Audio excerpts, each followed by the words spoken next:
Pessoal, esse aqui é um pôster, tipo um gráfico, para demonstrar como que a interpretação, a arte da interpretação, que iniciou na Rússia em 1898, se desenvolveu nos Estados Unidos. Então aqui nós temos 1898, Stanislavski criou o Grupo de Arte de Moscou e o sistema de Stanislavski, baseado no trabalho de três grandes atores da época, o Tommaso Salvino, da Itália, a Eleonora Duse, na Itália, e a Maria Yermolova, na Rússia. Ele observou o trabalho dessas pessoas e tentou criar um sistema que capacitasse o ator a desenvolver o mesmo trabalho que eles estavam apresentando na época. Eram atores muito orgânicos, muito verdadeiros. O que aconteceu?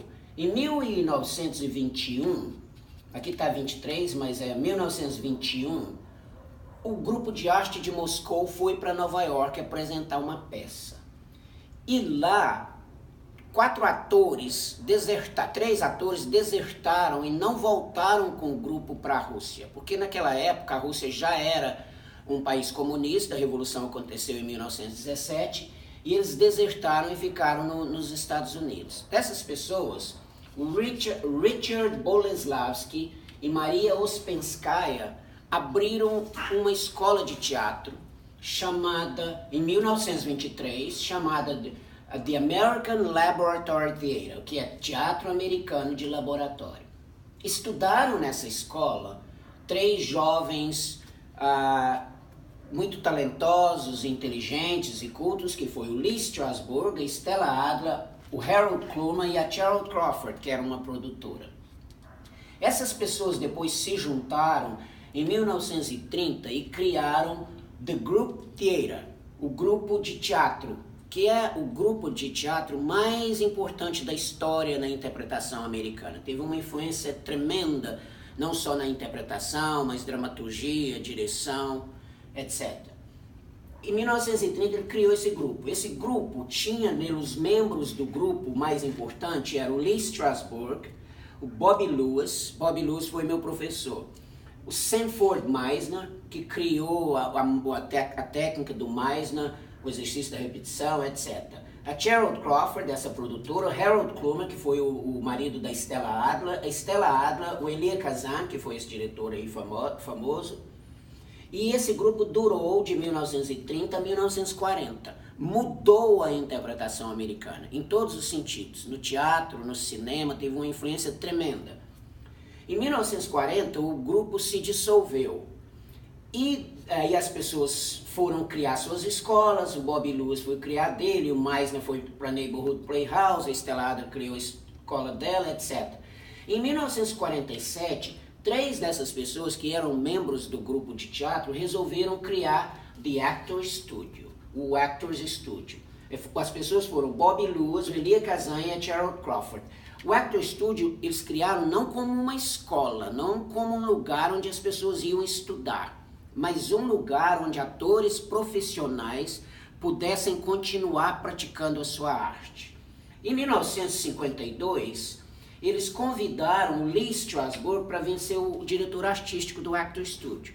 O Bobby Lewis tinha ido para Hollywood, o Elia Kazan tinha ido para Hollywood, e eles precisavam de alguém, chamaram o Lee Strasberg. O Lee Strasberg ficou no Actor Studio até 1982. Aí, o que aconteceu? Em 1995, os presidentes do Actor Studio na época, a Ellen Burstyn, Al Pacino, Harvey Keitel, o ex-presidente Paul Newman, se juntaram com o James Lipton e fizeram um contrato com uma universidade, The New School University, e criaram um mestrado em artes dramáticas, que é de onde surgiu aquele Inside the Actor Studio, aquelas apresentações com grandes atores americanos. Tá bom, daí em 1998, eu estudei nessa escola, foi daí que eu tirei o meu mestrado. Em 1998 eu fiz o teste pro Actor Studio, passei, são 2 audições. Na verdade, deixa eu retroceder aqui um pouquinho. Quando criaram em 1947, Não era uma escola, ninguém poderia ir lá pagar e entrar e estudar. Fazia audições, 2 audições, se passassem nessas 2 audições, se tornavam membros vitalícios.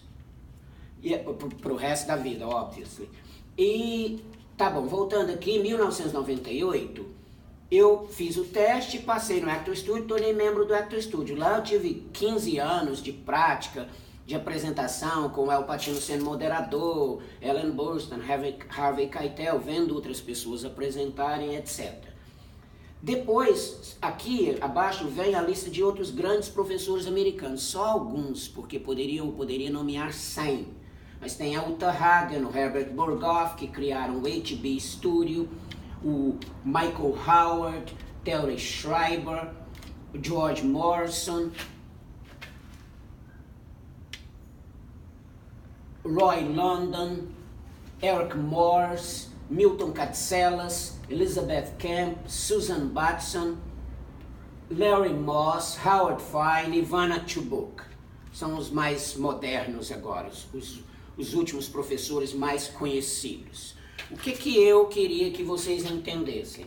Que no Brasil, quando se fala de Stanislavski, quem é a favor ou contra está falando de Stanislavski há 120 anos atrás. Isso é muito importante entender.